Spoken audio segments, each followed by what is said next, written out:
కాంగ్రెస్ ప్రభుత్వం ఏర్పడిన తర్వాత సీఎం రేవంత్ రెడ్డి అన్ని రంగాల్లో రాష్ట్ర అభివృద్ధికి కృషి చేస్తున్నారని దుబ్బాక కాంగ్రెస్ పట్టణాధ్యక్షుడు Yesureddy, PSCS vice chairman Kaluva Naresh తెలిపారు. ఆ దిశగా ఇన్ఛార్జి మంత్రి వివేక్ వెంకటస్వామి, నియోజకవర్గ ఇన్ఛార్జ్ చెరుకు శ్రీనివాసరెడ్డి చొరవతో దుబ్బాక మున్సిపాలిటీ అభివృద్ధికి 15 కోట్ల రూపాయలు మంజూరు అయ్యాయని తెలిపారు. అయితే దీనిపై ఎమ్మెల్యే తానే నిధులు మంజూరు చేయించారని చెప్పడం హాస్యాస్పదమని వారు విమర్శించారు.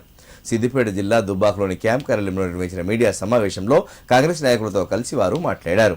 గత 10 సంవత్సరాల బీఆర్ఎస్ ప్రభుత్వంలో దుబ్బాకలో అసలు అభివృద్ధి పనులు జరగలేదని, ప్రజలు మాత్రం మభ్యపెట్టారని అన్నారు. ఇకనైనా దుబ్బాక అభివృద్ధికి అడ్డు తగలకుండా సహకరించాలని ఎమ్మెల్యేకు సూచించారు. ఈ కార్యక్రమంలో కాంగ్రెస్ ఉమ్మడి జిల్లా ఉపాధ్యక్షులు అనంతుల శ్రీనివాస్, జిల్లా ప్రతినిధి మచ్చ శ్రీనివాస్, నాయకులు మట్ట కిషన్ రెడ్డి, చంద్రారెడ్డి పాల్గొన్నారు. గత ప్రభుత్వంలో ఉన్నప్పుడు ఈ ప్రాంత అభివృద్ధి శూన్యం, అది ఇక్కడ ప్రాంత ప్రజలకు అందరికీ కూడా తెలుసు. ఈ ప్రాంతంలో వచ్చినటువంటి నిధులను అన్నిటిని కూడా సిద్దిపేట ప్రాంతానికి తరలించి ఈ ప్రాంతాన్ని ఒక శ్మశాన వాటికలాగా తయారు చేసింది బీఆర్ఎస్ ప్రభుత్వం. అప్పుడు ఉన్నటువంటి మంత్రి హరీష్ రావు గారు అని చెప్పేసి తెలియజేస్తా ఉన్నాం. ఈరోజు ఈ మున్సిపాలిటీ అభివృద్ధి కోసం గౌరవ చెరుకు శ్రీనివాసరెడ్డి గారు ఇన్ఛార్జ్ గారు మంత్రి గారితో కలిసి 15 కోట్ల రూపాయలు తెస్తే నిన్నటి రోజు బీఆర్ఎస్ పార్టీ కార్యకర్తలు గగ్గోలు పెడతా ఉన్నారు.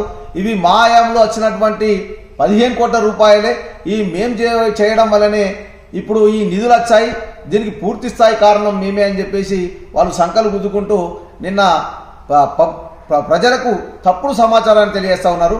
2.5 సంవత్సరాల మా ప్రభుత్వంలో ఎన్నో సంక్షేమ పథకాలు అందించి ఈరోజు ఈ ప్రాంత అభివృద్ధి కోసం గౌరవ ముఖ్యమంత్రి అలాగే మంత్రి గారు శ్రీనివాసరెడ్డి గారు 15 కోట్ల రూపాయలు నిధులు తెస్తే దాన్ని కూడా అడ్డుకొని ఈ పనులు చేయకూడదు, చెయ్యొద్దనే ఉద్దేశంతో వాళ్ళు తప్పుడు ప్రచారం చేస్తా ఉన్నారు. దుబ్బాక ఎమ్మెల్యే కొత్త ప్రభాకర్ రెడ్డి గారు దుబ్బాక మున్సిపాలిటీ ప్రాంతానికి 15 కోట్ల రూపాయలు మంజూరు చేయించారనేది ప్రగల్భాలు పలకడం జరిగింది.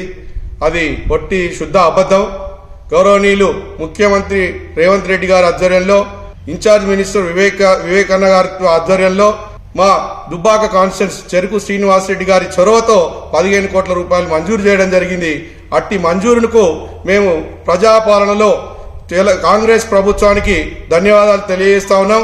వాళ్ళు ఇప్పటికీ కూడా ఏమి పని చేయకుండా గత 10 సంవత్సరాలు మాటలతో మభ్యపెట్టి నేటికి కూడా మేమే చేస్తున్నామని చెప్పేసి ప్రగల్భాలు వలకడమే తప్ప ఇంకొకటి చేయడం లేదు. ఎమ్మెల్యే గారికి మేము సూచన చేస్తున్నాం, మీరు అనవసరంగా మేకపోతు గాంభీర్యాన్ని ప్రదర్శించొద్దు, అనవసరంగా వచ్చేటువంటి అభివృద్ధిని అడ్డుకోవద్దని చెప్పేసి మీడియా తరఫున కోరుతా ఉన్నాం.